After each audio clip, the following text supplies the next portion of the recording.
Hello and Day everyone. Welcome to class 12 biology. In our last video, we discussed about Mendel's monohybrid cross, and in that particular video, I explained you a few important terms. And out of those important terms, I have a few questions for you. Have you understood the definitions or the meaning of a few important terms over here, like what is genotype, what is phenotype, right? What is homozygous, what is heterozygous? So if you haven't understood those important terms, I want you to revisit the video and try to get answers for these questions. All right. If you have understood that, we can continue with this particular video. In this video, we will try to study about Mendel's test cross. So what is test cross and what is its significance?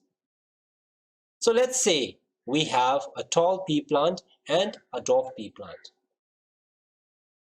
The tallness and the dwarfness of the plants is known as their phenotypes.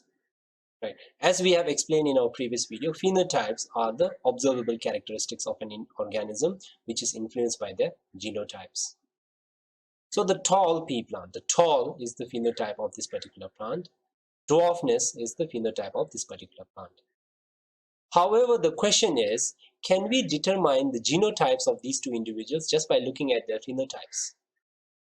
The answer is, for the dwarf plant, yes, we can, and we can safely say that the genotype of this dwarf pea plant is 2 small t's, or with 2 recessive alleles. That is, it is homozygous recessive. Why? Because it has got only one possibility. It has got only one possibility for its genotype, that is this one, homozygous recessive. Only in this particular condition, the plant will exhibit its or express its dwarf character, because the dwarf character is the recessive character. However, for the tall pea plant, there are 2 possibilities. Its genotype is of 2 possibilities. It can be either 2 capital T's, that is 2 dominant alleles, or it can be with a capital T and a small t, that is 1 dominant allele and 1 recessive allele. In the first case, if the plant has got 2 capital T's, the plant will be called as homozygous dominant.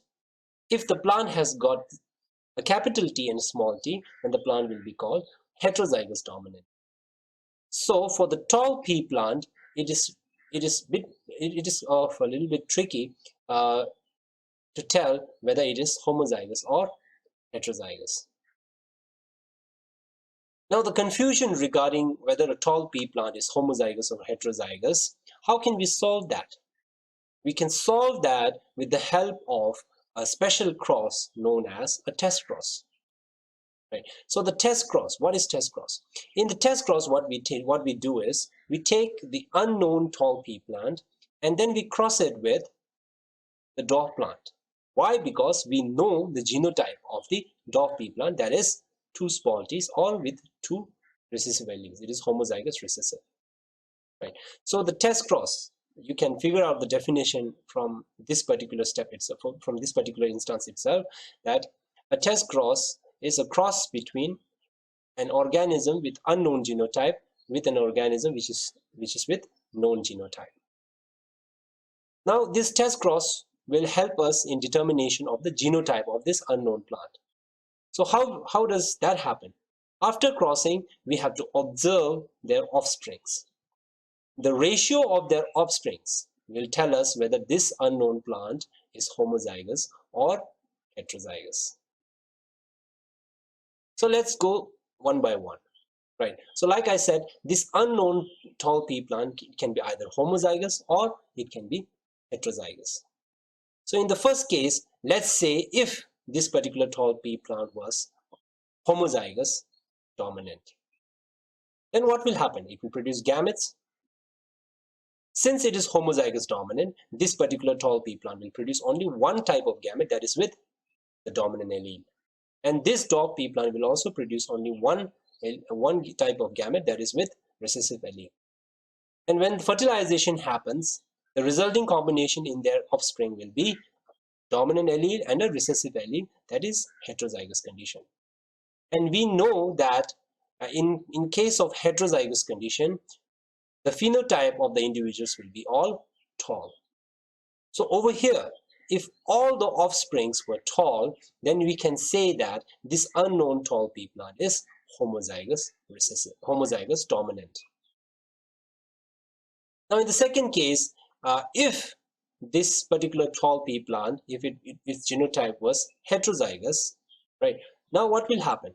It will produce two types of gametes. The alleles will segregate during gamete formation, and it will produce two types of gametes. The first type of gamete will have capital T, that is the dominant allele, and the second type of gamete will have the small t or the recessive allele.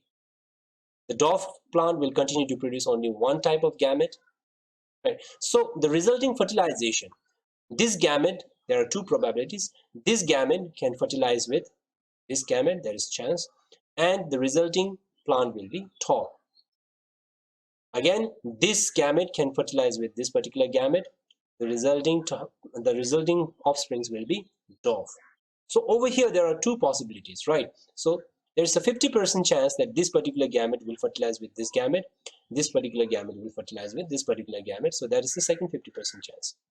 So it will produce 50% tall pea plants and 50% dwarf pea plants. So now we are getting a ratio of 1:1. Now if we get the ratio of 1:1 in the offsprings, then we can say that the unknown tall pea plant is heterozygous. Right. So the test cross tells us whether this unknown pea plant or the organism with unknown genotype, whether it is homozygous or heterozygous. So in summary, I will answer this particular question.